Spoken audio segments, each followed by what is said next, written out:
Voilà, Voilà. bonsoir et bienvenue donc à chacune et chacun d'entre vous. Bonsoir. Bonsoir. De vous retrouver donc pour cette nouvelle rencontre de ce parcours biblique consacré aux actes des apôtres. Euh, la fois passée, donc on s'était avec le dossier numéro 3, on s'était intéressé aux premières communautés, la première communauté chrétienne qui naît de l'événement de Pentecôte dans les actes des apôtres. Et maintenant, aujourd'hui, nous allons nous intéresser au premier signe du salut et finalement le premier miracle qu'il nous est donné de voir dans ce livre des actes des apôtres avec ce chapitre 3, versets 1 à 10 donc que nous allons découvrir ensemble. Alors pour le confort de tous, essayez de peut-être couper votre son maintenant. Et puis si vous avez des questions, évidemment, n'hésitez pas, mais ça évite les bruits de fond, les interruptions pendant euh, non volontaire ou intempestif le parcours. Voilà, donc chapitre 3, versets 1 à 10. Un boiteux guéri entre dans le temple. Voilà ce que nous pouvons lire dans le dossier que vous avez reçu. Pierre et Jean montaient au temple pour l'heure de la prière, la 9e heure. Un certain homme, boiteux depuis le sein de sa mère, était porté et chaque jour, il le déposait vers la porte du temple, dite la Belle, pour demander l'aumône à ceux qui se rendaient au temple. Lui, quand il vit Pierre et Jean sur le point d'entrer dans le temple, demandait de recevoir une aumône. Alors Pierre, fixant les yeux sur lui, en même temps que Jean dit, regarde-nous. Lui les observait, s'attendant à recevoir quelque chose d'eux. Mais Pierre dit, de l'argent et de l'or je n'en dispose pas, mais ce que j'ai, je te le donne. Dans le nom de Jésus-Christ le Nazoréen, marche. Et l'empoignant par la main droite, il le fit lever. À l'instant même, ses pieds et ses chevilles furent affermis. D'un bond, il se mit debout, et il marchait, et il entra avec eux dans le temple, marchant, bondissant et louant Dieu. Et tout le peuple le vit, qui marchait et louait Dieu. Il le reconnaissait, c'était lui, l'assis à la belle porte du temple pour recevoir l'aumône. Il fut rempli d'effroi et de stupéfaction par ce qui lui était arrivé. Voilà pour ce récit assez bref, 10 petits versets, qui a comme caractéristique. Donc, c'est le premier récit de guérison qui nous est proposé dans le livre des Actes. Il y en aura bien sûr beaucoup d'autres par la suite, euh, mais qui intervient juste après une présentation plutôt flatteuse de la communauté de Jérusalem. On s'y était arrêté la fois passée dans ce petit sommaire qui concluait le chapitre 2. Euh, et cet événement qui nous est rapporté ici va être le point de départ de deux épisodes suivants. D'abord, une prédication de Pierre. Ce, ce geste, cette guérison va être l'occasion d'une prédication de Pierre, comme il y avait eu une prédication de Pierre après l'événement de Pentecôte. Et puis, cet événement va aussi être à l'origine du premier conflit avec le Sanhédrin, avec les responsables du temple. Et cette question-là, avec cette idée un peu du nom de Jésus, c'est quelque chose qui va être très présent sur l'ensemble des chapitres 3 et 4. Euh, donc c'est un miracle qui va faire parler de lui. Fera parler aussi de celui de la femme qui en a bénéficié, qui reviendra un peu plus loin au chapitre 4. Mais ce qui est tout à fait intéressant de noter d'emblée, c'est que cette guérison du boiteux, elle a un rôle un peu de signe au début du livre des Actes. D'abord, elle est l'illustration de ce qui était annoncé dans le sommaire qui précède.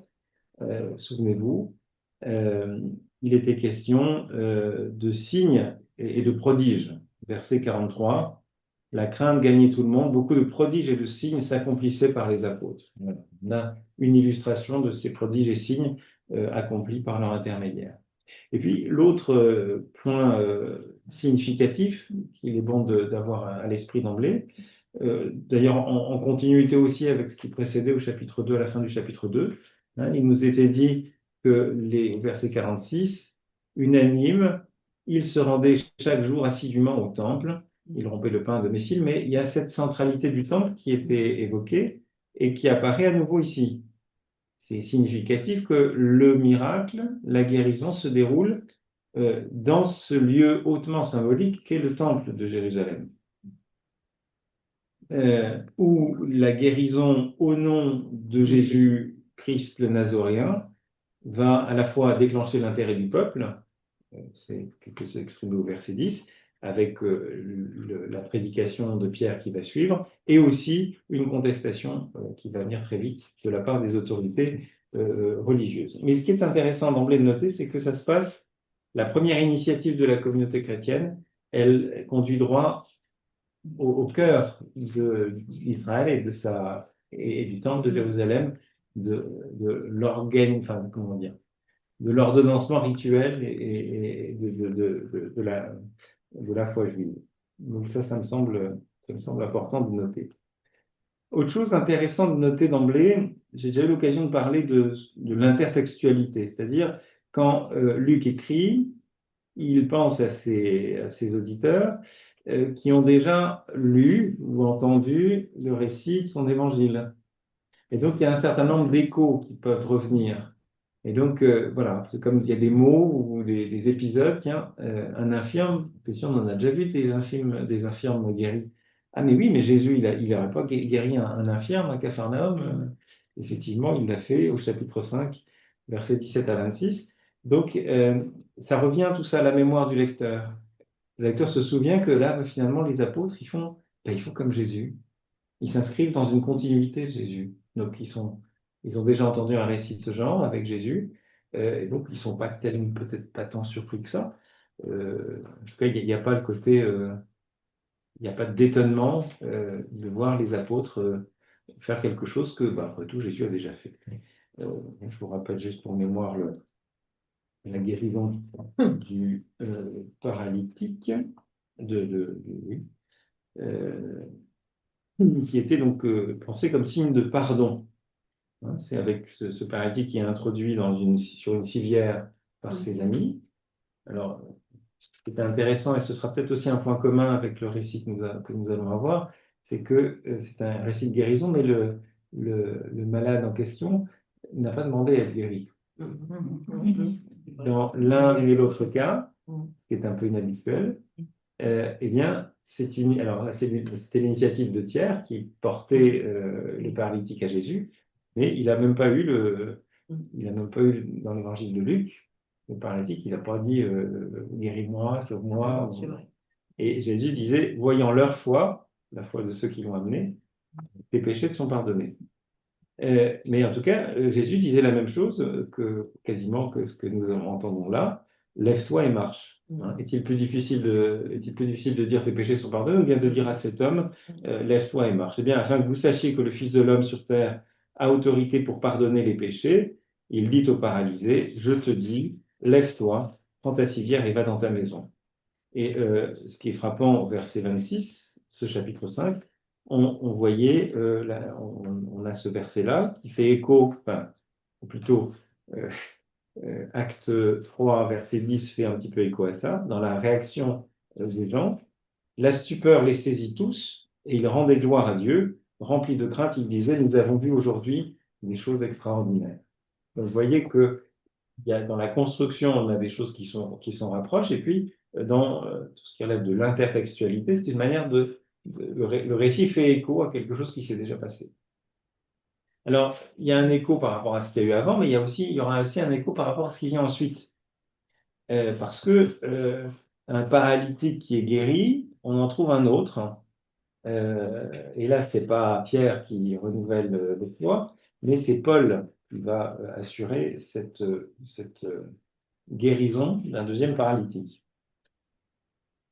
Au chapitre 14, la guérison d'un infirme à Lystre. Chapitre 14, verset 8. Il se trouvait à Lystre un homme qui ne pouvait pas se tenir sur ses pieds, étant infirme de naissance. de naissance, depuis le ventre de sa mère, comme ici. Il n'avait jamais marché. Un jour qu'il écoutait Paul parler, celui-ci fixa son regard sur lui, fixa son regard, retenez la formule, et voyant qu'il avait la foi pour être sauvé, il dit d'une voix forte, lève-toi, droit sur tes pieds. L'homme bondit, il marchait. Vous voyez? Donc, c'est intéressant aussi parce qu'on voit tout se passe. Alors, ça, c'est un peu la perspective de Luc, qui va d'abord commencer par mettre l'accent sur la figure de Pierre, et puis, à partir de la moitié du livre des Actes, c'est la figure de Paul qui va devenir, qu'on va commencer à suivre. Et puis, après le concile de Jérusalem, après le chapitre 15, Pierre, on n'en entend plus parler. Mais en revanche, il y a le souci un peu d'en faire il y a le souci de faire une espèce d'équivalence entre Pierre et Paul. En tout cas, l'un comme l'autre continue l'œuvre salvifique et de guérison de Jésus. Ça me paraît être le point important à retenir. Alors, ce qu'on peut encore noter avant d'entrer plus directement dans le commentaire du texte, c'est que c'est un récit de miracle qui est un petit peu surprenant à certains égards. Alors, le récit obéit un petit peu aux règles classiques d'un récit de miracle. Hein. Ça commence par une exposition, un peu, une introduction qui fixe le cadre. C'est le verset 1. C'est le verset 1 et le verset 2. Donc, le verset 2, c'est déjà exposer la situation de détresse. Enfin, c'est aussi une introduction, mais le verset 2, on va dire, voilà, on va camper la situation de détresse qui est celle de cet homme, avec une insistance assez lourde sur sa dépendance et la gravité de son infirmité, qui est donc de naissance. Il y a ensuite l'action thérapeutique qui habituellement est détaillée, présentée. La guérison qui est démontrée par le fait que voilà, on voit ou on marche à nouveau. Et puis on voit l'effet enfin sur l'assistance qui est produite. Donc on voyait ça dans le récit en Luc et on le retrouve également ici au verset 10. Donc voilà, là on trouve un petit peu de ce point de vue-là, c'est le cadre classique d'un récit de guérison, ou de récit de miracle. Mais il y a quelques petites originalités dans ce récit. D'abord, contrairement à l'usage, même s'il y a quelques exceptions, j'évoquais Luc 5 à l'instant, le malade ne formule aucune demande de guérison. À la différence de l'aveugle, Bartimée au bord du chemin, que veux-tu que je fasse pour toi, Seigneur, que je vois. Voilà. Là, il y avait une demande qui était clairement formulée, ce n'est pas le cas ici.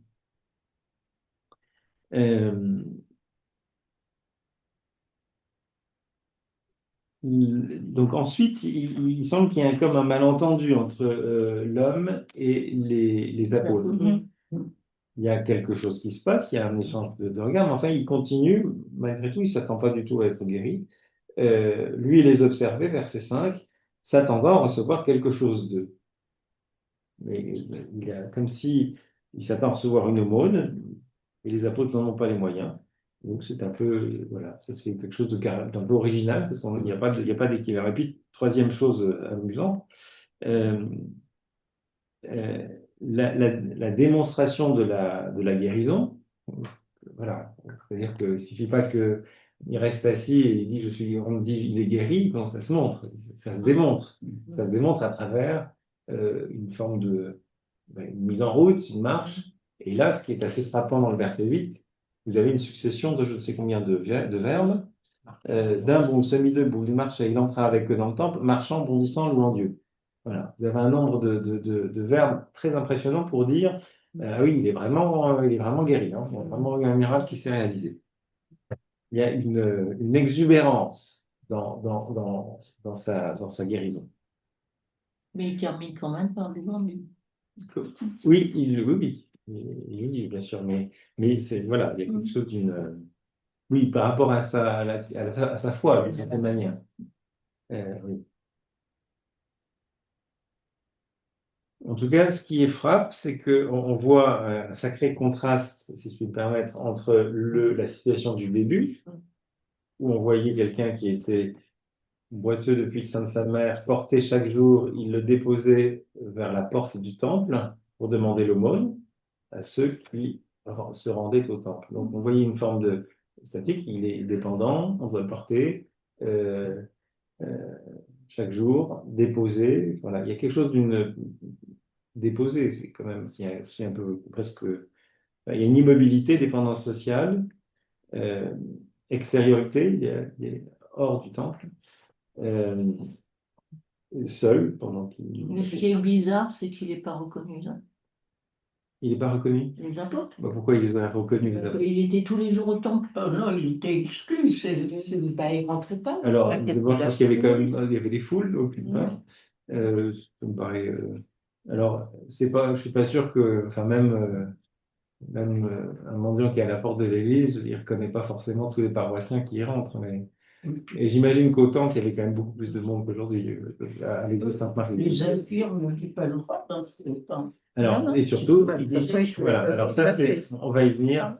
Il y aura la Mais question parce que évidemment ça, du statut de l'infirme qui va se trouver effectivement, qui ne veut pas entrer dans le temple. Hmm.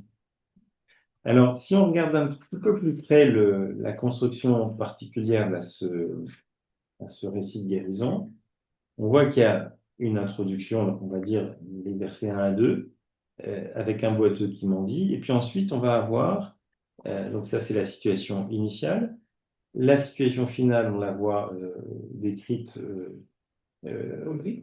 versets 8 et 9, et entre les deux on voit dans la construction du récit, si vous êtes attentif au champ lexical, vous allez avoir deux premiers versets, versets 3 à 5, qui sont entièrement focalisés sur la question du regard. Vous allez voir énormément de verbes qui tournent autour. Il y a 4 verbes différents qui sont utilisés pour parler du regard et de la manière dont on observe, on s'observe. Il y a une parole qui est exprimée au verset 6. Et puis, vous avez versets 7 et 8, là, tout un enchaînement de gestes, gestes de l'apôtre, enfin, c'est Pierre qui parle, l'empoignant par la main droite, il le fit lever, et puis la conséquence, à l'instant même, ses pieds et ses chevilles furent affermis, d'un mot il se mit debout, il marchait, il entra avec eux dans le temple, marchant, bondissant et louant Dieu. Donc, vous voyez, donc on est bien dans des gestes et dans des postures physiques qui sont là. Alors qu'avant, on était dans le regard et la parole. Donc, c'est un petit peu ces différents moments sur lesquels on va essayer de s'arrêter progressivement. À ce stade, il y a peut-être des remarques, des questions, des étonnements peut-être à la lecture, à l'écoute de ce texte ou de ce que je viens déjà de lire, sur lequel, si vous voulez, on peut s'arrêter. Quel sens ça a le fait de dire qu'il l'a pris par la main droite? La main, je suis pas sûr Est-ce que ça a un sens la main pour le préciser? Parce Oui. qu'il aurait pu dire par la main. Oui. Alors, une question est posée là est-ce qu'il y a une signification au fait qu'il est dit l'empoignant par la main droite? Est-ce que la main droite aurait une signification particulière? Pas à ma connaissance. Ça veut peut-être dire que Pierre n'était pas gaucher, je ne sais rien.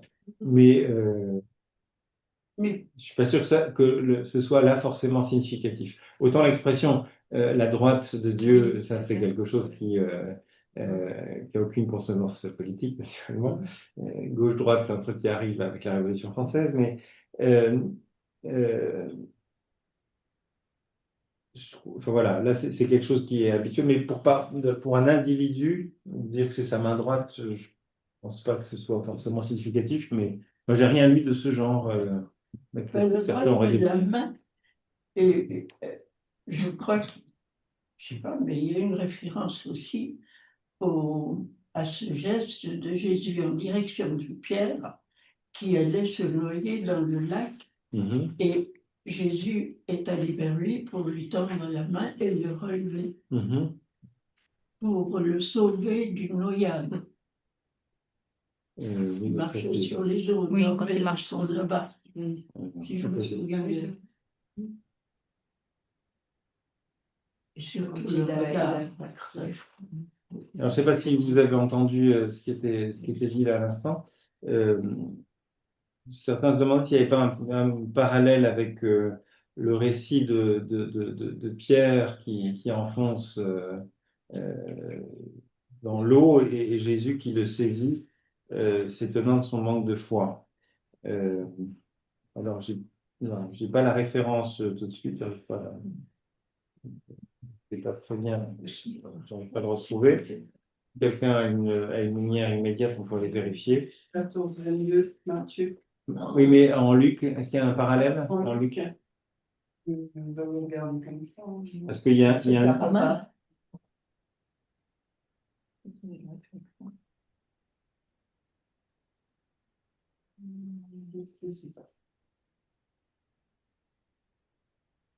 parce que quand tu as la référence à Matthieu, il y a parfois juste à côté un parallèle qui est indiqué dans la Bible.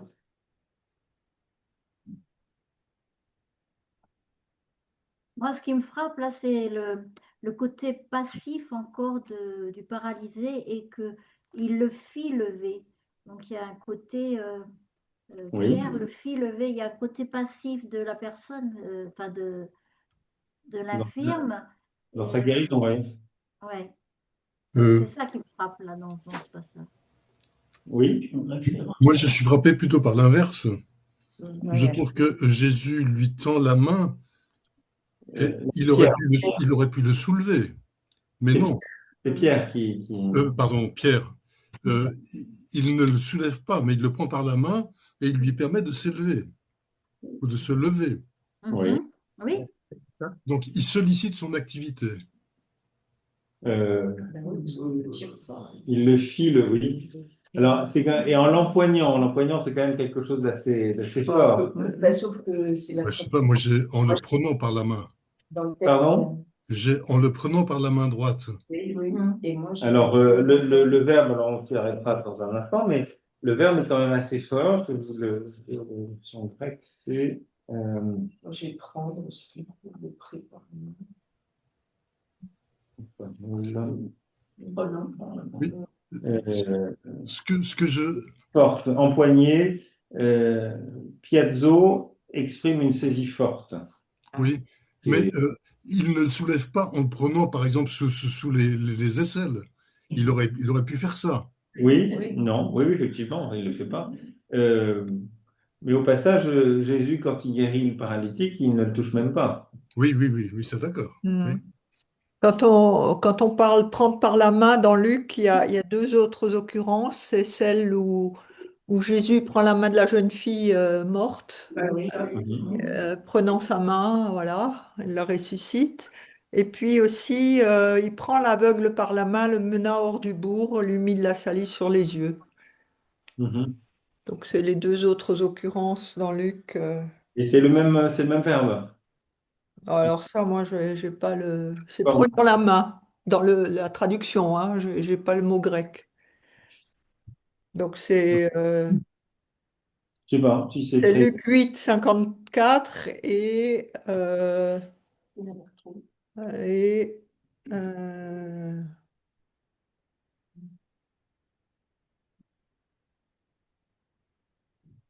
oui, c'est Luc 54 et puis l'autre cas, c'est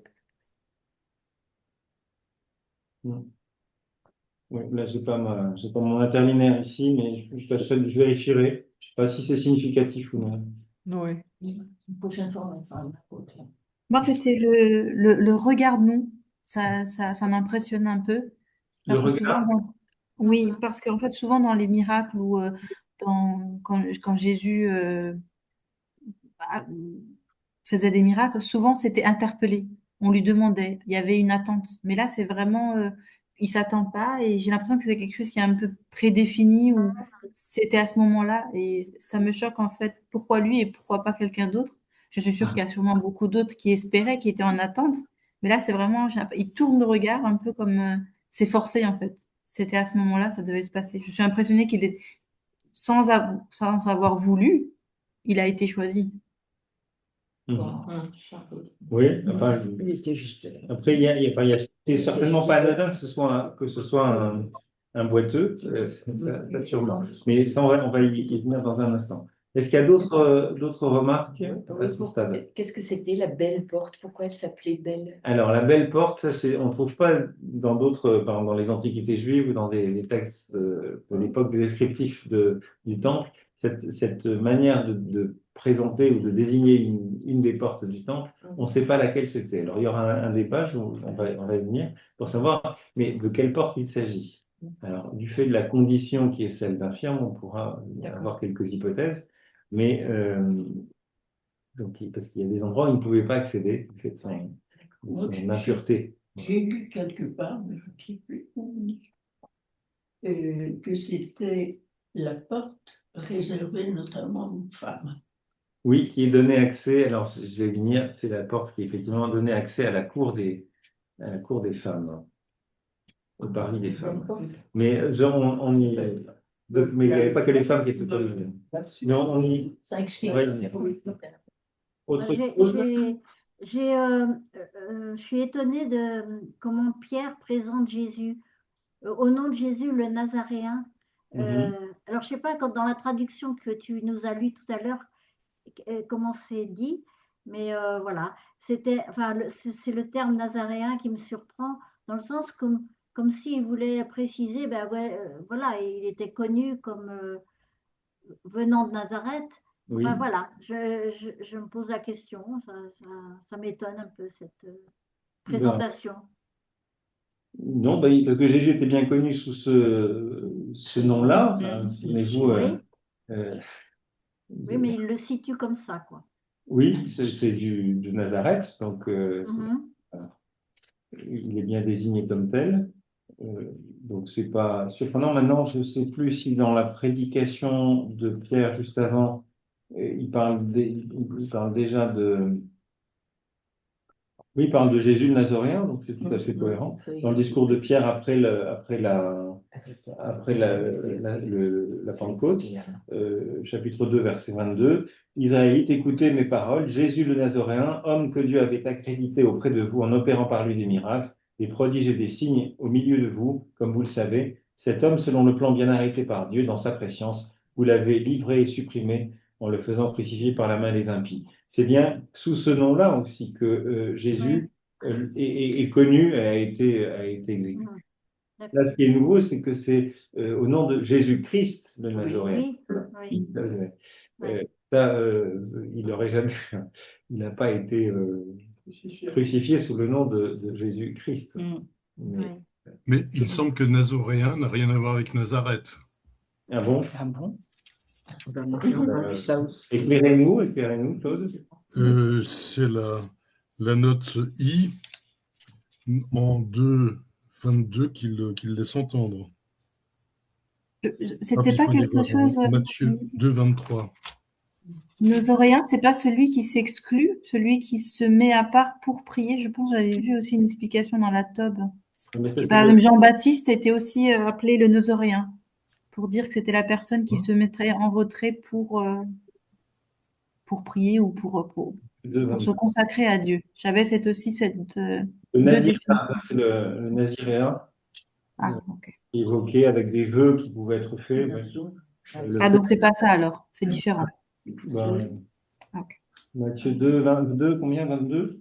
23? 2,23, oui, en Matthieu. 2,23. Oui, bon, c'est pas très clair non plus. C'est la note B. Oui, ben là pour le coup, voilà. Il vint habiter une ville appelée Nazareth pour que s'accomplisse ce qui avait été dit par les prophètes, il sera appelé Nazoréen. Alors, donc ça va plutôt dans le sens. Il est difficile de préciser le texte auquel Matthieu veut renvoyer. Le terme n'équivaut ni à Nazaréen, si à Nazareth, ni à un membre de la secte des Nazoréniens. C'est un client de Galiléen. On peut comprendre ici celui de Nazareth. il n'est pas impossible que Matthieu ait voulu évoquer le Saint de Dieu par excellence, le Naziréen, livre de Juge. Oui. Après, ce qui me surprend, c'est qu'en tout cas, sous la plume de Matthieu, là, Oui, oui, oui, oui. il y a l'évocation de Nazareth, et donc pour que s'accomplisse ce qui avait été dit par les prophètes, il sera appelé Nazoréen. Donc, moi, spontanément, je dirais plutôt dans ce sens-là, quoi, le lien avec Nazareth, mais au sens de Galilée plus large, peut-être. Voilà. En tout cas, il est manifestement, Jésus était connu sous ce nom-là, et c'est aussi sous ce nom qu'il est crucifié, quoi, finalement. Oui, Luc, quand on veut aussi du Nazaréen, au chapitre 18, 32. Luc 18, 32. Oui, je crois. Ah, non, 35. À peu près, avec lui. Non, oui. C'est Jésus, le Nazoréen, qui passe. Oui, donc c'est avec l'épisode avec Bartimée, l'aveugle de Jéricho, qui interpelle. Aie pitié de moi. Ayant entendu une foule, il demanda ce que c'était. On lui annonça, c'est Jésus, le Nazoréen, qui passe. Il s'écria, Jésus, fils de David, aie pitié de moi. Et là, il y a aussi une note sur le F, donc, qui doit renvoyer, qui renvoie toujours au même. Forme sémitique assez rare chez les synoptiques en dehors de Matthieu 2, 23 et 26, 71, mais 8 fois employée par Luc dans les actes. Voilà. Bon. Aussi, quelque part. Voilà. Enfin, on va pas s'y arrêter plus que ça. Donc, où est-ce qu'on en était avant qu'on aborde les Nazaréens? Ah oui, c'était les interpellations. Est-ce qu'il y a encore quelque chose? Oui, oui. Pardon. Non, moi, j'ai déjà parlé. Moi, ce qui me frappe dans ce texte, c'est cette phrase-là. Mais ce que j'ai, je te le donne. Et en fait, il ne nomme pas ce qu'il lui donne. Il donne tout, il donne la vie, il le remet. Ah, mais Dignité, oui, il le remet tout. chacun va donner un nom à ça, mais c'est pas nommé. Il raconte pas l'histoire de Jésus. Il dit ce que j'ai, je te le donne. Prends la main. Mais ce qu'il donne, c'est cette phrase, cette parole. Il dit. Dans le nom de Jésus-Christ le Nazoréen, marche. C'est ça qu'il donne. J'aurais dit la grâce. Oui, ça, je pense pas qu'il y ait une grande théologie de la grâce à l'époque. Hein. Mais il le réintègre dans le. Alors, oui, ça oui. Ça, on va y venir, oui, à l'intégration. Oui. Est-ce que l'une ou l'autre question? Juste encore un peu, quand dit à l'instant, même les pieds et les chevilles de l'homme s'affermirent. Alors, ça veut dire, pourquoi il a éprouvé le besoin de dire même les pieds et les... Non, c'est un instant même. Ah, pardon. C'est pour souligner aussitôt. Alors ça, c'est une caractéristique souvent de Luc. Luc aime beaucoup ce aussitôt ou ce immédiatement, qui est en fait, c'est une forme de signature divine, c'est-à-dire le fait que ça se fasse très, très rapidement. Ça renvoie à, ça signe, c'est la signature de Dieu. D'ailleurs, c'est toujours un peu le cas hein, dans les guérisons à Lourdes, pour qu'elles soient validées, il faut qu'il y ait quand même. Alors, elles ne sont pas validées tout de suite, moi, s'en fout. Il y en a très peu qui le sont. Et il faut bien que c'est pas le fruit d'un processus naturel de guérison qui prendrait du temps, quelque chose de cette rapidité-là qui est toujours qui est significative.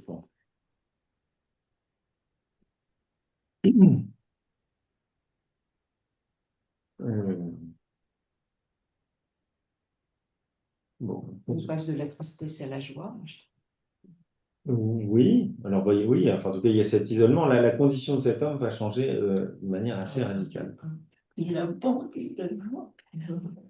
Alors, je vous propose d'essayer de reprendre les choses étape par étape, à partir du début. Donc, on est, je dis, dans une continuité avec ce qui précède par rapport à la vie de prière de la première communauté chrétienne qui s'inscrit dans la tradition juive, puisqu'on les voit on apprenait qu'ils étaient unanimes à la prière au temple, et on voit Pierre et Jean qui montent au temple pour l'heure de la prière, la 9e heure. Donc ça, c'est significatif. Ça nous dit le maintien inchangé des pratiques religieuses juives chez les premiers chrétiens de Jérusalem. Donc, pour se sortir de la tête l'idée que Jésus a inventé une nouvelle religion, il s'inscrit parfaitement dans ce même... Ça, c'est la 3e heure, hein?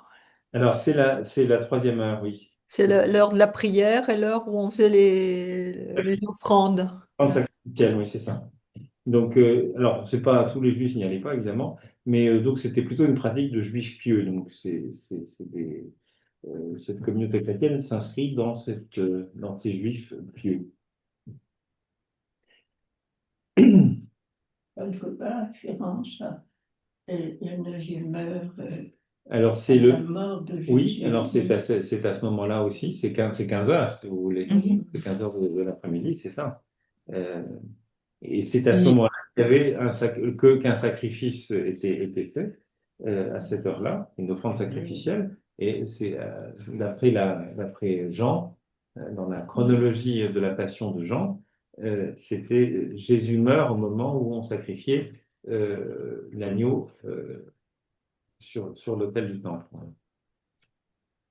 Et juste une question, du coup là, depuis le début du parcours sur les Actes des Apôtres, on voit que du coup les premières communautés chrétiennes, elles suivaient les rites des Juifs, quoi. Et du coup, à partir de quand il y a eu un peu une différenciation de pratiques ou une prise de conscience de quelque chose, d'une différence quand même? Alors, ça intervient à partir du moment où vont survenir ce qu'on appelle les birkat minimes. Les birkat minimes, c'est bénédictions, des malédictions, en fait. On maudit des hérétiques dans le culte synagogal. Et donc, parmi ceux qu'on va maudire, il y a notamment les disciples de Jésus qui vont être désignés comme tels. Et à partir de là, évidemment, des chrétiens, des disciples de Jésus n'allaient pas aller à quelque chose où ils se seraient maudits eux-mêmes. Donc, c'était une manière de les exclure. Donc, ça va être un. Alors, et puis, alors, il y a un autre aspect qui va être aussi important, évidemment, c'est La suppression du temple, non? la suppression du temple en 70, mais déjà avant. Enfin, les tensions, elles existent avec les communautés. Notez juive, d'autant qu'il y a la question de l'accueil des païens et des non-circoncis. Donc, à partir du moment où il y a toutes les règles de cacheroute qui s'imposent, donc forcément, ça va poser problème. Si vous avez des païens qui arrivent, qui sont intégrés dans cette communauté chrétienne, s'ils se présentent au temple, il va y avoir risque d'avoir un petit souci. Donc, ça, c'est aussi des éléments qui vont susciter des tensions. Mais c'est vrai que cette thématique de l'éloignement du divorce entre judaïsme et christianisme, c'est une thématique importante du livre des Actes. J'avais évoqué d'emblée dans un petit livre Un admirable christianisme de Marguera. Vous avez tout un passage là-dessus autour de cette rupture, hein, où au fond, il y a ce divorce qui s'opère. Et au fond, je crois que Luc cherche à dire dans les Actes que c'était pas délibéré, c'était pas souhaité, quoi, du côté de la communauté chrétienne. Mais en tout cas, voilà, c'est des éléments comme ce récit-là manifestent que la première communauté chrétienne, elle s'inscrit pleinement dans la tradition juive. Alors, petite particularité, donc on voit bien que c'est Pierre qui est le principal acteur de l'ensemble du récit, c'est lui qui parle, c'est lui qui fixe les yeux, c'est lui qui va ensuite prêcher. Mais pour autant, au début, c'est Pierre et Jean montés au temple, c'est bien les apôtres, c'est pas Pierre tout seul, il est associé à un binôme, Jean. Il forme un binôme avec Jean. Alors, il y a différentes explications qui ont été échafaudées. Certains disaient, mais voilà, c'est une obligation du Deutéronome pour qu'un témoin soit valable. Il faut qu'il soit conforté par un deuxième. En latin, ça donnait testis unus, testis nullus. Un seul témoin, ça vaut rien. Son témoignage vaut rien. Il faut qu'il y ait deux personnes. C'est l'épisode de Suzanne aussi. Voilà, vous avez un certain nombre d'épisodes comme ça. Bon, c'est pas ce qu'il y a de plus convaincant. Après, ce qui est assez frappant dans le livre des Actes, c'est que manifestement, Luc aime beaucoup les binômes et les couples apostoliques. Alors, il y a Pierre et Jean, ça, c'est souvent fils de Zébédée, voilà. Mais il y aura Barnabé et Paul, il y aura Paul et Jean-Marc, il y aura Paul et Silas. Il y a souvent ces binômes-là. Mais au fond, c'est surtout la mise en œuvre d'une recommandation que Jésus faisait aux 72, quand il les envoie en mission, de partir deux par deux. Donc, je pense qu'il ne faut pas chercher plus loin. C'est un peu ce motif, une manière de dire là aussi, dans toujours cette intertextualité, ben oui, ils accomplissent, ils continuent ce que Jésus leur avait dit de faire. Donc on est un peu dans ce même mouvement. Et Hervé, est-ce qu'on ne pourrait pas aussi se demander si l'avenir de ces deux personnages n'est pas important? Et Pierre est quelqu'un qui va aller vers Corneille et qui va faire le pas vers les païens, alors que Jean est présenté comme étant beaucoup plus proche des, des juifs les plus rigides. Qu'est-ce qui te... Alors, au moment il intervient, tu le vois intervenir à quel moment au moment du concile Oui, de Jérusalem, oui.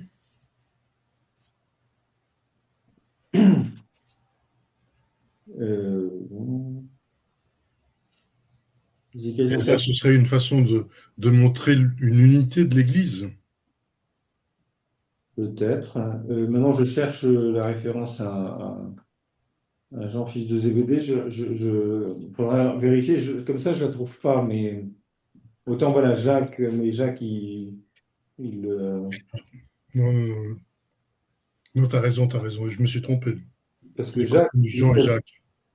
là, je vois pas. Oui, non, je me suis trompé. Après, c'est un fait que Luc a beaucoup de soucis de donner le visage d'une Église très unie. Enfin, il arrondit un petit peu les angles toujours dans les tensions qui ont pu exister entre Pierre et Paul, par exemple. Et puis, quand il met en parallèle ces deux figures de Pierre et Paul sur un même pied d'égalité, accomplissant le même miracle et tout, c'est aussi une manière de dire, voilà, ils sont frères, voilà, vous êtes un peu dans cette thématique-là. Quand ils sont allés au tombeau, c'est aussi Pierre et Jean. Quand ils sont allés au tombeau. Oui, alors c'est peut-être. Si c'est Luc. Dans le récit du tombeau, c'est bien. On a les bons réflexes, ça vient, vous cherchez, on va chercher la référence, c'est bien, vous attrapez le virus. Sépulture.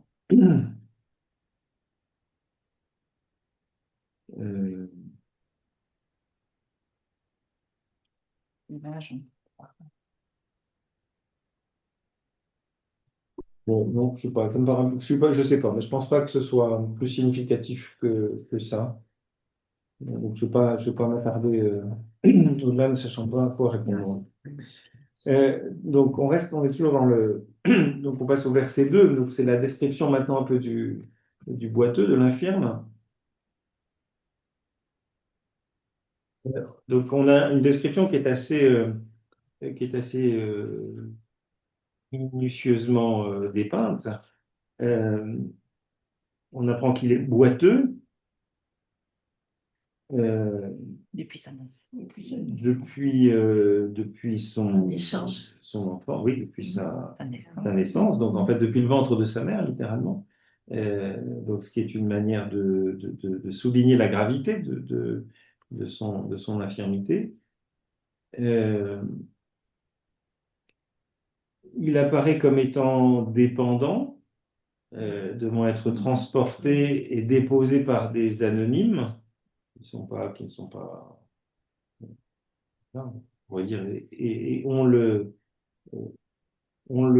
déposait, on le déportait, on le déposait, des formules un peu passives. L'agent de l'action n'est pas cité. Et puis on apprend qu'il est mendiant, donc il pratique, voilà, il compte sur la charité des fidèles qui se présentent au temple pour pouvoir survivre.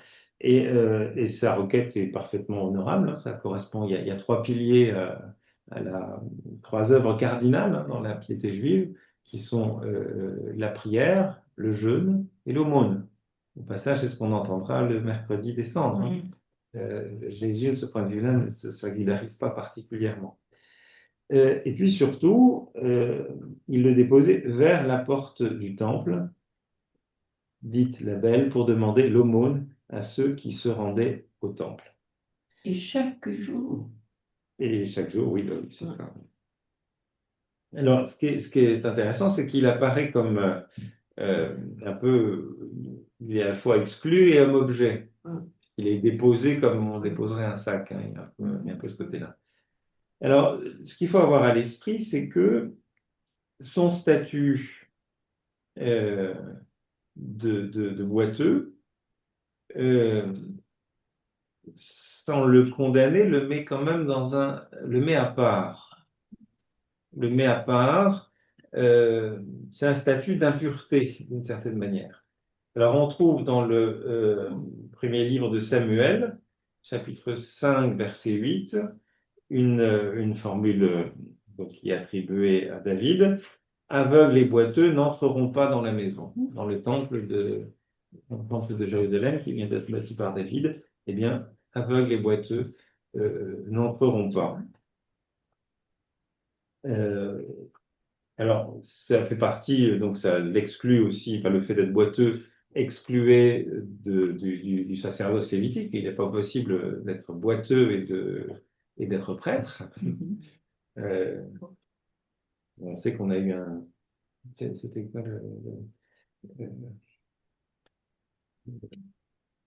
le ministre des Affaires étrangères de Napoléon. Il était boiteux, il était Piedmont Talleyrand. Ouais. Talleyrand.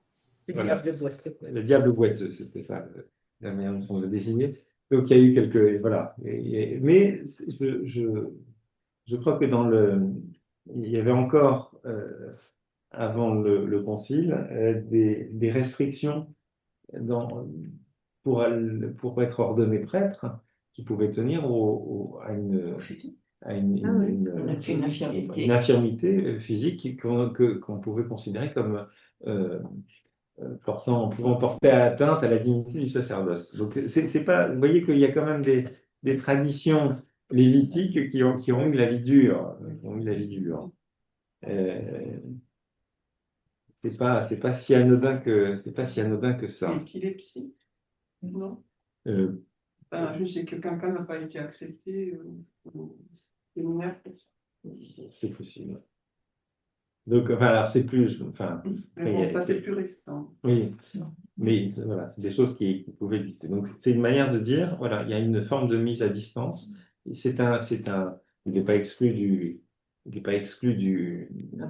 la communauté, mais il y a des endroits où il ne pourra pas accéder. Parce qu'il y a aussi un peu cette thématique-là, quand on sacrifie, alors, on sacrifiait un agneau sans tache.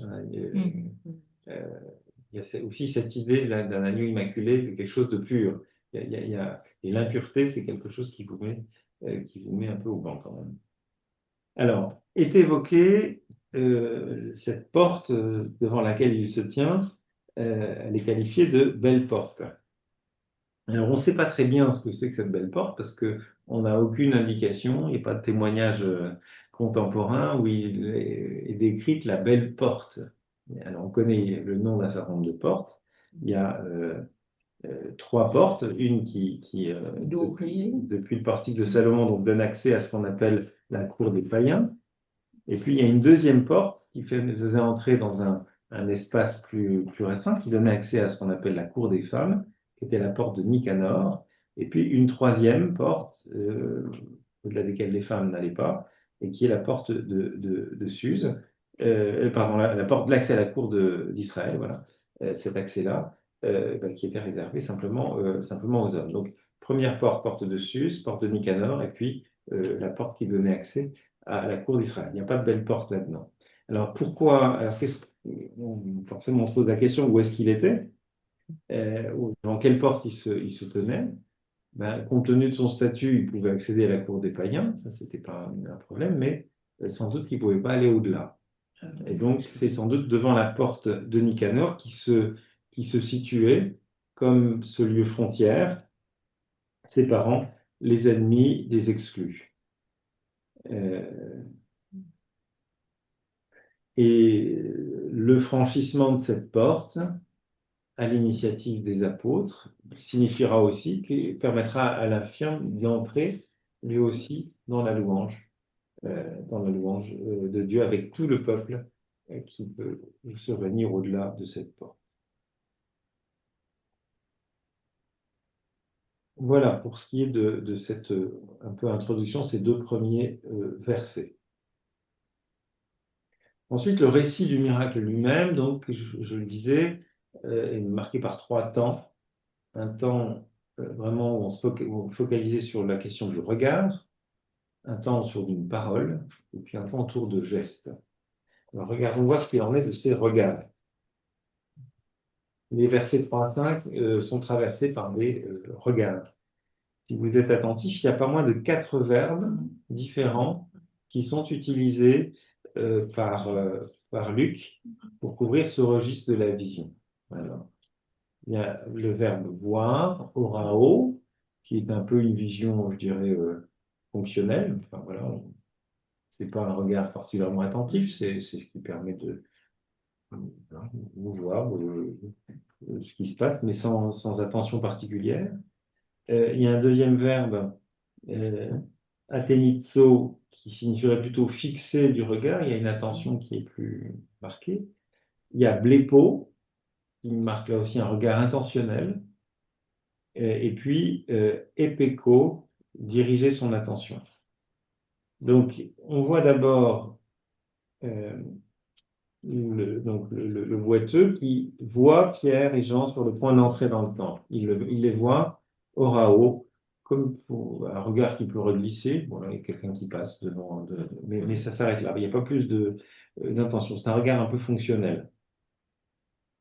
Et le regard de retour, qui est celui de Pierre sur lui, alors Pierre fixant les yeux sur lui, là on voit qu'on est c'est une observation attentive et prolongée.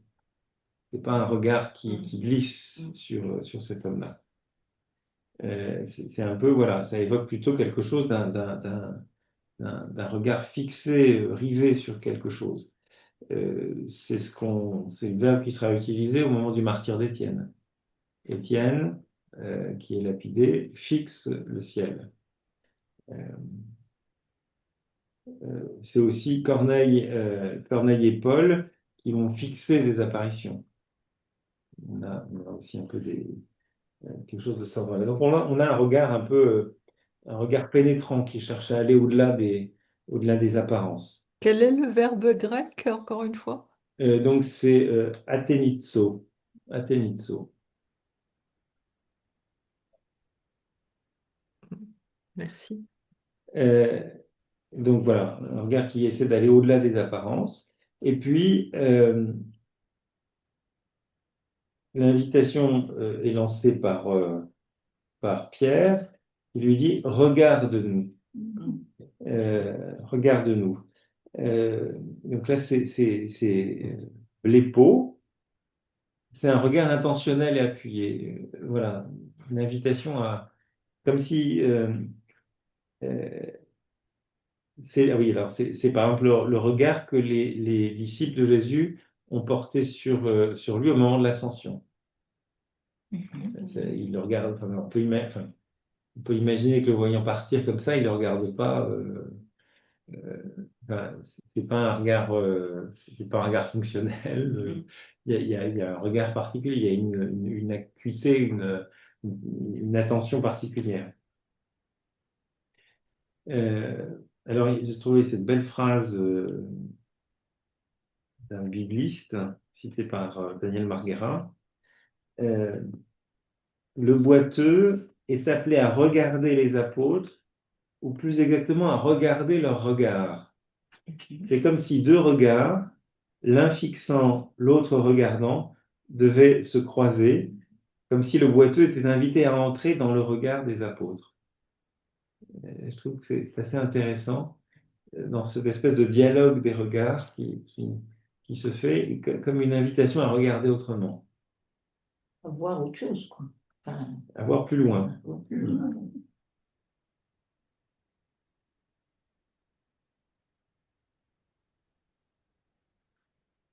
Et le dernier verbe utilisé, donc c'est epeko, prêter attention, diriger son regard. Donc c'est au verset 5. Lui les observait. Donc on voit qu'il voilà, il y a quelque chose, voilà, comme si son regard avait été un peu capté, on pourrait dire. Capté, il est comme il y aurait un son, un bruit quelque part, et le regard cherche l'origine de ce bruit, voilà, quelque chose comme ça. Donc il y a une transformation du regard qui s'est opérée, mais on constate que elle n'a pas encore complètement abouti parce que le boiteux, il reste encore marqué par sa demande originelle, qui était celle d'une aumône. Il s'attend à recevoir quelque chose d'eux, mais quoi? Voilà, ça reste un petit peu ambigu. Quelque chose, ti en grec. Donc après ce jeu de regard, on a une parole. Mais Pierre dit, de l'argent et de l'or je n'en dispose pas, mais ce que j'ai, je te le donne. Dans le nom de Jésus-Christ le Nazoréen, marche. Alors, on voit que cette phrase, cette parole, elle comporte deux volets. Il y a un volet négatif, ce que je n'ai pas et ce que j'ai. Il y a une absence de bien, et puis il y a quelque chose de positif qui va être l'ordre de marcher. Alors, c'est dans cette opposition, la référence à l'argent et l'or, et puis l'absence de bien, il y a aussi quelque chose auquel l'auditoire grec de Luc peut être sensible, parce que c'est quelque chose de très présent dans la philosophie stoïcienne. Un certain mépris pour les biens matériels qui sont pas grand-chose à côté de la vertu. Donc ça, je pense que c'est sans doute que, en reprenant cette espèce d'opposition, sans doute qu'un auditoire grec est assez sensible à la chose, à cette formule. L'impuissance de Pierre, l'absence d'argent et d'or, est surpassée par un autre avoir qui lui est bien supérieur, où Pierre va pouvoir donner ce que j'ai. Mais cet avoir, il n'est pas à lui, c'est pas celui de Pierre, il est appel à un nom. Alors, le nom, c'est quelque chose qui va pas mal revenir dans le livre des Actes, près de 30 occurrences du nom de Jésus, le nom de Jésus. Il va être prononcé pour des guérisons, il va être prononcé pour des exorcismes, pour un baptême, voilà. Et le nom va placer ceux qui en sont les bénéficiaires sous le pouvoir agissant de Jésus. C'est ça qui est vraiment central. Oui. Et c'est intéressant, d'ailleurs, la formule, enfin, les traductions un peu littérales que je vous ai lues, c'est « dans le nom de Jésus-Christ le Nazoréen marche ». Dans. C'est pas par. C'est pas juste quelque chose d'une instrumentalisation du nom. C'est bien le nom de Jésus qui est agissant. C'est pas un instrument entre les mains des apôtres. Et il y a pour ça un passage tout à fait amusant. C'est pas la première fois que, enfin, c'est pas, si c'est la première fois, mais il y en aura d'autres, où le nom de Jésus sera prononcé. Et c'est le cas, par exemple, avec Paul. Paul va être confronté, quand il est à Éphèse, euh, à des personnages qui jouent aux exorcistes et qui veulent user du nom de Jésus, qu'emploie Paul. Donc, vous prenez le chapitre 19, les versets 11 et suivants, et c'est très significatif. Écoutez.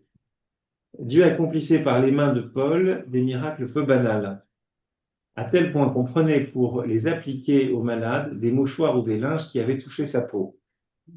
Donc, voilà. Ça, vous pouvez faire ce que vous voulez, partout on trouve ce genre de choses. Ces gens étaient alors débarrassés de leur maladie et les esprits mauvais s'en allaient.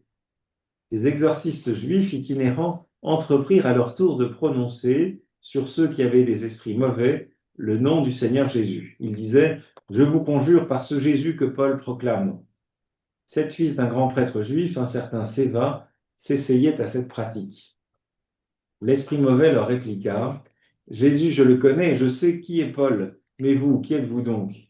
Et leur sautant dessus, l'homme qu'habitait l'esprit mauvais prit l'avantage sur eux tous, avec une telle violence qu'ils s'échappèrent de la maison à moitié nus et couverts de plaies. C'est une manière de dire, il suffit pas d'agir au nom au nom de Jésus. Enfin voilà, encore faut-il, c'est pas un outil dont on userait, dont on pourrait servir comme d'un instrument. Je pense à l'exorcisme. Oui, tout à fait. C'est un peu cette idée-là. Et donc, cet épisode de Luc, un peu plus tard dans le livre des Actes, montre bien que Luc est attentif au risque qu'il y a de pervertir l'invocation du nom en manipulation magique. Non, c'est pas de l'ordre de la manipulation magique. Tout se passe comme si c'était cette parole qu'on entendait dans l'évangile de Luc tout à l'heure, chapitre 5. Il disait, je le dis, lève-toi et marche. Comme si cette parole marche, elle était continuée dans la bouche de Pierre. Mais c'est bien Jésus lui-même qui agit. C'est dans le nom de Jésus, je te le dis, marche. La force agissante de Jésus ressuscité. C'est ça. C'est Jésus qui agit à travers les apôtres, et c'est pas l'inverse. Hein. Après, je sais pas, parmi les spécialistes là de l'Ancien Testament qui sont dans le groupe, une réflexion sur le nom, le nom de Dieu que vous pourriez vouloir apporter, Marie-Odile ou Claude.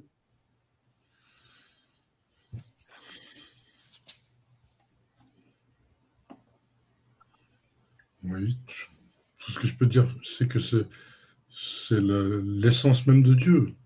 Mm-hmm. Le nom de Dieu, oui. Et peut-être sur l'interdit de prononcer le nom, c'est aussi une manière de dire, voilà, il y a un côté inaccessible, on ne touche pas, et il y a l'idée en nommant, de prendre la main dessus, prendre possession de, oui. Prendre possession de. Oui. Voilà. Et donc, c'est pas, vous voyez bien l'attitude des fils de Séva, qui consiste justement à instrumentaliser cette tentation de prendre un nom pour exercer un pouvoir sur d'autres. Et là, c'est plutôt l'inverse, c'est le nom, dans le nom, que je suis agi, que l'apôtre agit. Mais c'est pas, il n'exerce pas un pouvoir sur le nom, c'est le nom qui agit à travers lui. Je ne sais pas si c'est à peu près clair.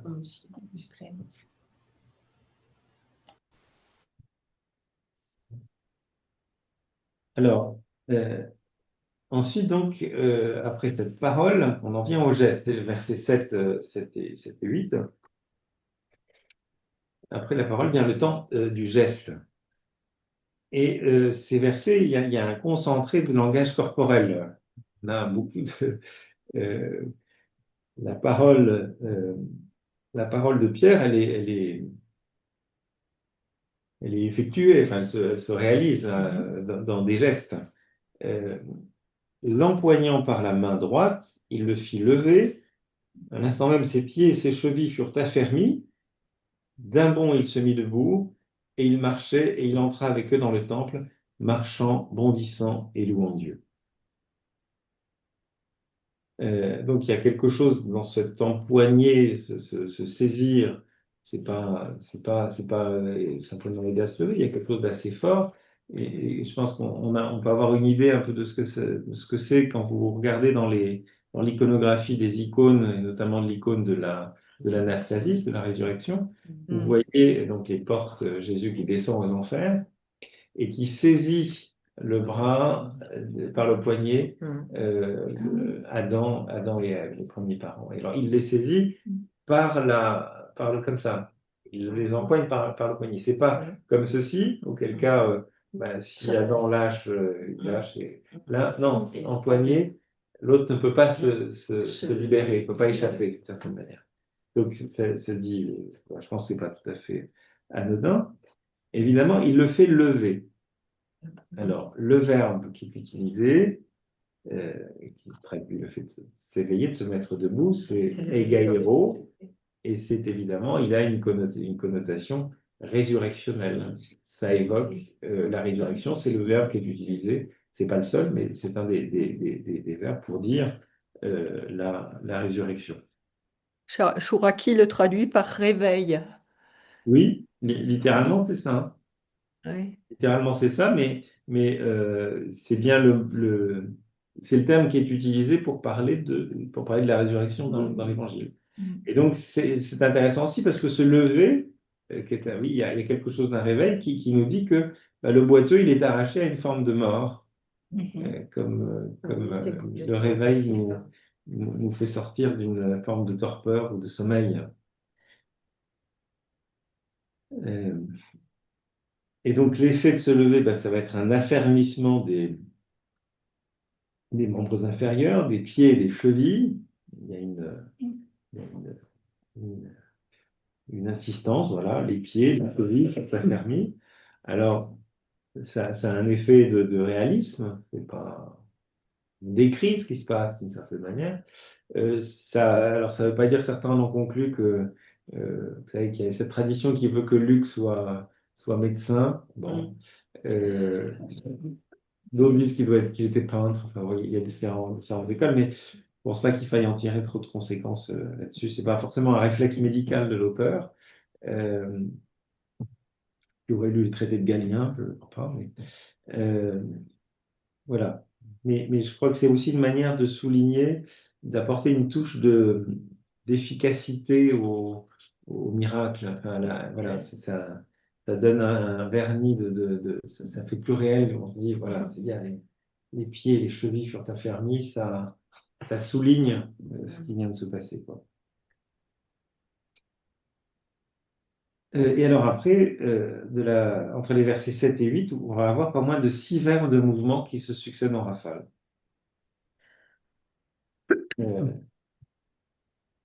Il se mit debout, il marchait, il entra avec eux, marchant, bondissant, louant Dieu. Vous avez non, pardon, j'ai oublié. Il le fit lever, il marchait, il entre avec eux dans le temple, marchant, bondissant, louant Dieu. On est dans une forme de rafale, on est dans des... Il y a une succession assez invraisemblable de verbes d'action et de déplacement. D'un bond, il fait debout, il bondissait. Alors, ça fait même un peu too much, on dirait.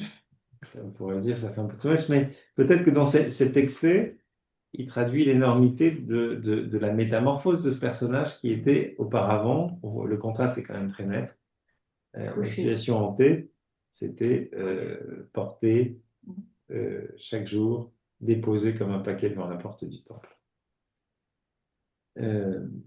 Oui, puis il y a la dimension, il était exclu du temple, et là il rentre dans le temple.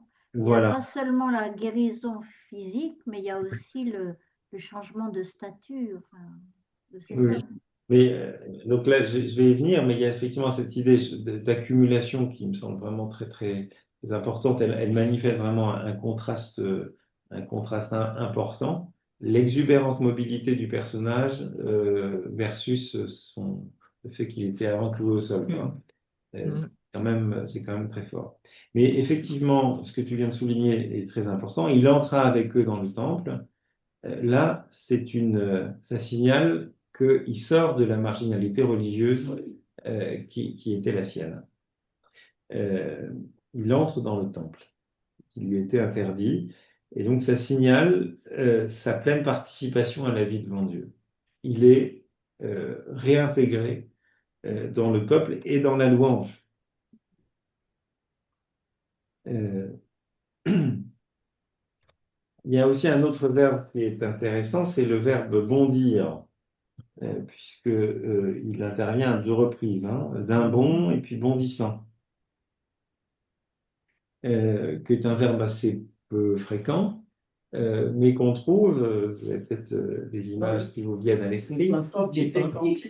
Oui, effectivement, il y a Cantique des Cantiques avec oui, le bien-aimé qui bondit, mais il y a aussi, sous la plume d'Isaïe, la formule du boiteux qui bondira comme un cerf. Et donc, voilà, et dans la traduction de la Septante, c'est ce même verbe qui est utilisé, hein, exalomai, bondir. Et c'est intéressant parce que ça fonctionne aussi, je vous parlais d'intertextualité.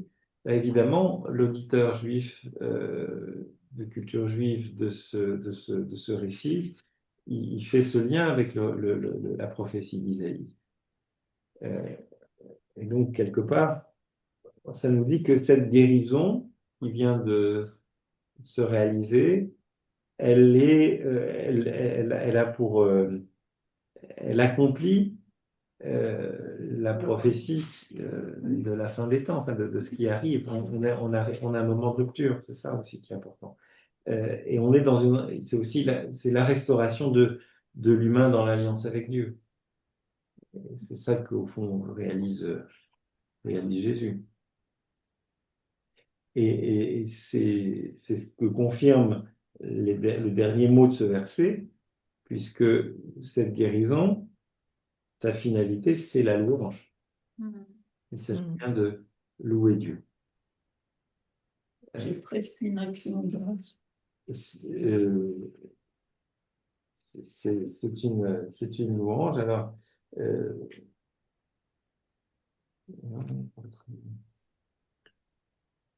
c'est exactement ce qui était présenté auparavant, verset 47 du chapitre 2, dans le petit sommaire qui présentait la communauté. Il louait Dieu et trouvait un accueil favorable auprès du peuple tout entier. Ou plus exactement, il louait Dieu et manifestait de la faveur pour le peuple. Comme vous l'avez signalé la fois passée. Et donc, la louange, c'était aussi dans le récit de Pentecôte nous disait que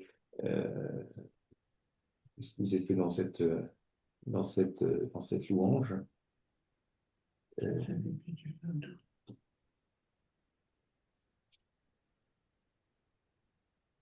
Voilà, nous les entendons annoncer dans nos langues les merveilles de Dieu.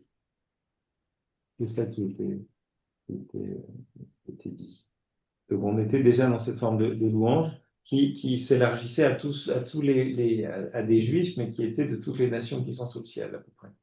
Là, c'est une manière d'élargir encore. C'est-à-dire que celui qui était exclu du fait de son impureté, du fait de son handicap, eh bien, il est autorisé à la louange. Donc, ce qui est important vraiment de retenir, c'est que tout ce qui caractérisait sa situation originelle, la passivité, la dépendance, la solitude, l'exclusion, tout ça s'est inversé. Tout ça s'est inversé. Et là où la Torah stabilisait sa misère, il est stabilisé, il ne bougeait pas, et le marginalisait en posant un interdit, celui d'entrer dans le temple, le nom de Jésus-Christ, lui, a fait œuvre libératrice et accorder une pleine intégration au peuple de l'Alliance. Alors ça, c'est aussi important de noter, on peut le noter que c'est une préoccupation très lucanienne. Lucanienne, il aime bien les gens un peu marginaux qui sont exclus. Et on le verra un petit peu plus loin avec le premier catéchumène, qui est la figure évidemment de Philippe, pardon, de Philippe, de l'eunuque qui accompagne Philippe. L'eunuque d'Éthiopie, eh ben, lui aussi, il était du fait d'avoir été comment on pourrait dire Depuis son métier, à cause de son métier. ben, c'est pas son métier, mais enfin, voilà, en tout cas, il a été castré, oui, je cherche un C'est pas autre tout mot, à mais fait le bon oui, terme. c'est ça. Enfin, en tout cas, c'est une infirmité, c'est une infirmité. Il est mis à l'écart. Oui. Mais donc, il va pouvoir accéder au baptême, il est baptisé, alors que les eunuques étaient exclus du temple, comme les boiteux. Et là, sauf dans une prophétie d'Isaïe, où il y a des choses tout à fait Différentes. différentes et positives avec cet accueil annoncé par le prophète aussi aux eunuques. Donc, je trouve que c'est intéressant. En tout cas, celui que l'eunuque, comme l'infirme qui était tenu à l'écart du temple par ce handicap, ces conditions, eh bien se voit ouvrir les portes. Voilà. Alors dernier verset, les deux derniers versets, c'est la réaction du peuple. Comme dans tout récit de miracle, on a et tout le peuple le vit qui marchait et louait Dieu. C'est pas quelque chose d'assez précis. Il le reconnaissait, c'était lui, l'assis à la belle porte du temple pour recevoir l'aumône. Donc tous sont là, peuvent attester que, mais oui, c'était bien lui qui auparavant était immobile devant le temple et qui faisait l'aumône. Les trois caractéristiques, hein, elles sont là. La triple marginalité, immobilité, extériorité et mendicité, c'est bien le même. Et c'est lui qui marche et qui loue Dieu. Alors le peuple, lui, n'a pas entendu cette phrase que Pierre a prononcée. Donc le peuple ne sait pas que c'est Ce qu'on lui a dit. dans le nom de Jésus qu'il a été guéri. La foule ne le sait pas, mais elle est marquée, elle est frappée, la foule, par deux sentiments qui sont exprimés là, l'effroi et la stupéfaction. L'effroi et la stupéfaction. Alors, c'est un peu. Tout pareil. L'effroi, c'est l'effroi religieux, tambos, donc un peu devant, comme dans l'irruption un peu du divin, quelque chose qui sort de l'ordinaire, mais ça peut faire écho un peu L'effroi te paralyse. à ce qu'on avait après l'épisode de Oui. après l'épisode de la Pentecôte, où il nous était dit, ils étaient tous déconcertés et dans leur perplexité, ils se disaient les uns aux autres. Il y avait ce sentiment-là un peu de perplexité, comme si. Alors l'autre terme qui est utilisé, c'est extasis. Alors ça donnait évidemment à l'extase, mais qui dit étymologiquement une perte de stabilité. Stasis, extasis, c'est comme si on perdait ses repères. Il y avait quelque chose d'un déséquilibre, quelque chose qui vacille. Et c'est intéressant parce que ça laisse à entendre que quand l'infirme retrouve ses bases, puisque les chevilles s'affermissent, eh bien le peuple perd ses repères. Perd ses repères. Et se découvre en manque d'explication, il ne comprend pas. Et donc, cette explication, Pierre va s'employer juste après à expliquer. On va essayer de donner une explication à ce qui vient de se passer, parce que sans parole, qui interprète comme c'était le cas après la Pentecôte, là, c'est difficile de comprendre. Le signe risque de rester muet, et de susciter des interprétations les plus diverses et variées. Voilà, alors peut-être deux choses à retenir de ce, de ce court récit. Luc a fait de ce miracle la première guérison racontée dans les Actes, très peu de temps après Pentecôte. Et ça, je pense, c'est pas anodin. Il y a une proximité qui sans doute est voulue. Parce que si l'esprit de Pentecôte rendait la louange de Dieu accessible à toute personne, alors on avait dit que c'était quand même, ça restait une Pentecôte juive, mais avec cette indication, avec tous les peuples, enfin, les nations qui sont évoquées, enfin les régions qui sont évoquées, il y avait déjà une dimension qui ouvrait un universel. Mais la louange de Dieu, elle devient accessible à tous, quasiment tous. Voilà. Pas encore, il y a encore un effort, mais ça va venir. L'universalité de la louange. Ben, pour être cohérent avec ça, ben, il faut qu'il n'y ait aucune barrière ne doit résister à l'universalité de la louange. Et donc, ce boiteux, qui était interdit de louange, ne pouvait pas rentrer dans le temple pour louer Dieu, eh ben, cette barrière tombe dans le nom de Jésus. C'est l'identité qu'il reçoit dans le nom de Jésus-Christ qui le rend apte à pénétrer dans ce qui est le cœur de la foi juive, dans la foi d'Israël. Et c'est intéressant aussi parce que quelque part, différemment, mais ça annonce déjà les débats sur l'accueil des païens.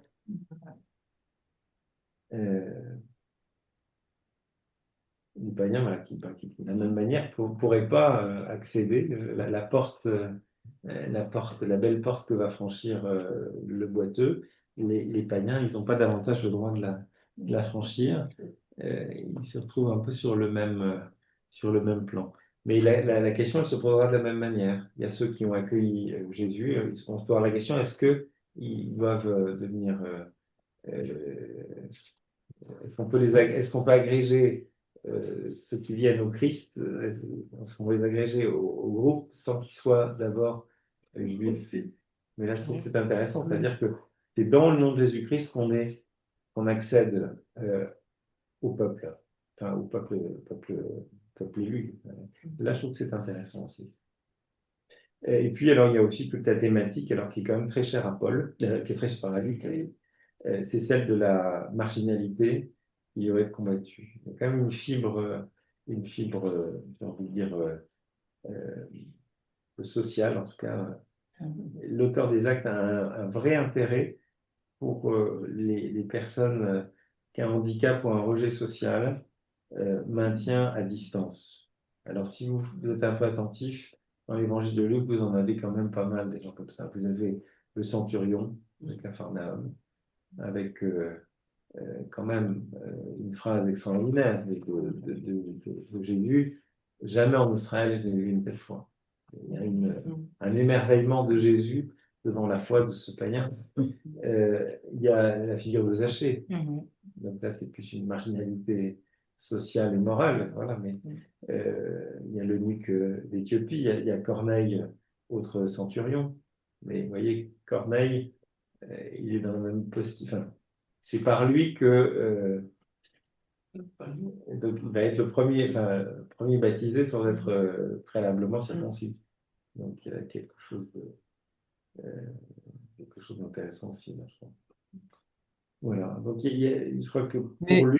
juste, je peux dire quelque chose parce que je trouve ça quand même assez impressionnant. Enfin, parce que en fait, cette personne infirme qui était exclue de l'endroit de prière le plus important pour les Juifs, d'une certaine façon, euh, je sais pas, les personnes auraient pu se dire, ben, on va forcer la loi et faire entrer et porter cette personne à l'intérieur du temple. Mais en fait, non, mais enfin, c'est parce que moi, je me demande qu'est-ce que j'aurais fait. Enfin, des fois, je me demande, ben voilà, dans cette situation, qu'est-ce que j'aurais fait et je me dis, ben, En fait, j'ai l'impression que dans le texte, il y a vraiment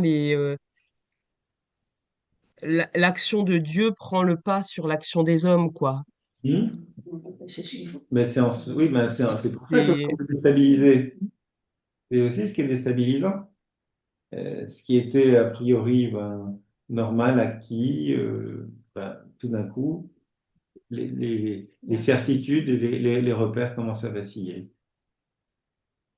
hum, Moi, j'ai le sentiment aussi que le boiteux, il s'est pas, après sa guérison, là, il s'est pas tourné vers Pierre. Enfin, il rentre avec eux dans le temple, mais il se tourne vers Dieu.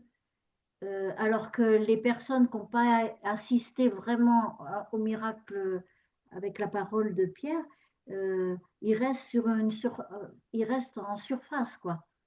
Je sais pas si je me fais comprendre. C'est-à-dire qu'ils n'ont pas tous les éléments, ils n'ont pas Oui, entendu. hum, Ils se constatent simplement que celui qui était boiteux et qui voyait tous les jours en allant au temple, il est plus boiteux. Et oui. il loue Dieu avec les autres, voilà, ils constatent ça, mais le pourquoi, ils ne le savent pas. Après, c'est les choses, les explications viendront un petit peu plus loin. Donc, dans ce qui va suivre dans le discours de Pierre, il va commencer par se défendre que ce soit par sa puissance, par la puissance des apôtres, mais c'est bien par l'œuvre de Jésus, le nom de Jésus. Il va reprendre toute une prédication centrée sur le Christ. Mhm. Et puis après, on apprend d'autres éléments donc, qui vont être. On apprend qu'il y a du monde, hein, que ça suscite quand même cet événement. Donc, ils sont appréhendés. Euh, Parmi les auditeurs de la parole, beaucoup étaient devenus croyants. Leur nombre s'élevait à environ 5000 personnes. Ce sont des chiffres assez impressionnants. Et puis, ils sont interrogés. À quelle puissance ou à quel nom avez-vous eu recours pour faire cela? Rempli d'Esprit Saint Pierre leur dit alors, chef du peuple et ancien, on nous sommes aujourd'hui on nous sommes aujourd'hui pour avoir fait du bien à un infirme, dire par quel moyen cet homme se trouve sauvé. Sachez-le donc, vous tous et tout le peuple d'Israël, c'est par le nom de Jésus-Christ le Nazaréen, crucifié par vous, ressuscité des morts par Dieu, c'est grâce à lui que cet homme se trouve là devant vous guéri. Là, t'es où pour ça? Là, c'est le chapitre 4. C'est Ah, la confrontation avec Mhm. hein. Euh, alors, il constatait l'assurance de Pierre et Jean et se rendant compte qu'il s'agissait d'hommes sans instruction et de gens quelconques, ils en étaient étonnés.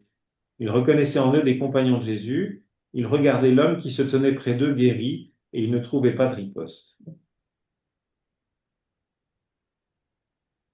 Donc il les menace, etc.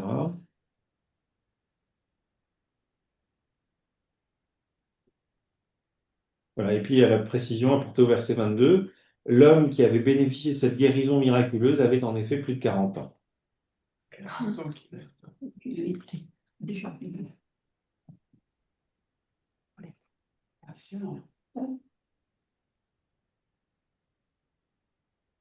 dans le fait de rentrer dans le temple, il y a quelque chose de très fort parce que le temple est le lieu de la présence de Dieu et ça suppose d'être pur pour pouvoir rentrer dans cette présence de Dieu. Donc cette guérison, c'est une purification et ouais, le fait rentrer dans une présence. Ouais. Oui, c'est une oui, là, il y a la dimension d'être réintégré pleinement dans le peuple et d'avoir par la louange de Dieu. Donc, c'est effectivement être en présence de Dieu, oui. Mm. Voilà, les signes et prodiges qui accompagnent. Le premier signe et prodige qui accompagne la Pentecôte et la naissance de l'Église. Alors, dans le document que vous avez reçu, vous avez parlé vers vous. Et là, vous avez un certain nombre de petits encadrés, alors qui reprennent les choses que j'ai évoquées autrement sur la 9e heure, sur l'intertextualité aussi, avec les références. Donc, cette idée vraiment que euh, dans ces petits signaux qui rappellent Jésus, c'est une manière de nous dire, voilà, on continue, c'est Jésus qui continue à œuvrer par la main des apôtres, mais ce sont pas les apôtres eux-mêmes. Il y a toute la question de la réintégration, donc ça, c'est les encadrés que j'ai trouvés à la page 3. La question des usages du verbe egairo, le lien, voilà, cette question ressusciter, s'éveiller. Mais j'ai trouvé que vous aviez un très beau texte du pape François, qui se trouve à la page 4, dans une catéchèse qu'il a faite sur le livre des Actes. Tout ce qui a trait à la relecture qu'il fait de cet événement, je la trouve tout à fait remarquable. Il y a un côté très concret toujours dans le catéchèse du pape François, mais je trouvais ça très, très, très fin. Le temple était non seulement le centre religieux, mais aussi un lieu d'échange économique et financier. Les prophètes et également Jésus s'étaient plusieurs fois dressés contre cette transformation. Combien de fois je pense à cela quand je vois une paroisse où l'on considère que l'argent est plus important que les sacrements. S'il vous plaît, l'Église pauvre, demandons cela au Seigneur. Ce mendiant, en rencontrant les apôtres, ne trouve pas d'argent, mais il trouve le nom qui sauve l'homme, Jésus-Christ le Nazaréen. Pierre invoque le nom de Jésus, il ordonne au paralytique de se mettre debout, dans la position des vivants. Debout, et il touche ce malade, c'est-à-dire qu'il le prend par la main et le relève. Un geste dans lequel saint Jean Chrysostome voit une image de la résurrection. Et c'est là qu'apparaît le visage de l'Église, qui voit celui qui est en difficulté, qui ne ferme pas les yeux, et qui sait regarder l'humanité en face pour créer des relations significatives, des ponts d'amitié et de solidarité à la place des barrières. Le visage d'une Église sans frontières qui se sent mère de tous apparaît, et qui sait prendre par la main et accompagner pour relever, non pour condamner. Jésus tend toujours la main, il cherche toujours à relever, à faire en sorte que les gens guérissent, qu'ils soient heureux, qu'ils rencontrent Dieu. Il s'agit de l'art de l'accompagnement qui se caractérise par la délicatesse avec laquelle on s'approche de la terre sacrée de l'autre, en donnant au chemin le rythme salutaire de la proximité, avec un regard respectueux et plein de compassion, mais qui en même temps guérit, libère et encourage à mûrir dans la vie chrétienne. Et c'est ce que font ces deux apôtres avec l'estropié. Ils le regardent, ils disent « Regarde-nous ». Ils lui tendent la main, ils le font se lever et le guérissent. Jésus fait de même avec nous tous. Pensons à cela quand nous traversons de mauvais moments, des moments de péché, des moments de tristesse. Il y a Jésus qui nous dit « Regarde-moi, je suis ici ». Prenons la main de Jésus et laissons-nous relever. Pierre et Jean nous enseignent à ne pas placer notre confiance dans les moyens, même s'ils sont utiles, mais dans la vraie richesse qu'est la relation avec le ressuscité. Nous sommes en effet, comme dirait saint Paul, tenus pour pauvres, nous qui faisons tant de riches, pour gens qui n'ont rien, nous qui possédons tout. Notre tout est l'Évangile qui manifeste la puissance du nom de Jésus et qui accomplit des prodiges. Et nous, chacun de nous, que possédons-nous? Quelle est notre richesse? Quel est notre trésor? Avec quoi pouvons-nous rendre les autres riches? Demandons au Père le don d'une mémoire reconnaissante en rappelant les bienfaits de son amour dans notre vie pour donner à tous le témoignage de la louange et de la reconnaissance. N'oublions pas, avoir toujours la main tendue pour aider l'autre à se lever. C'est la main de Jésus qui, à travers notre main, aide les autres à se lever. Voilà. Tout est dit. Tout est dit de manière très claire et accessible. C'était le grand talent du pape François. Voilà pour aujourd'hui. Donc, on se retrouve dans un mois pour continuer notre découverte du livre des Actes des Apôtres. Merci beaucoup. Merci Hervé. Merci. À tous. Bonne soirée à vous. Bonsoir.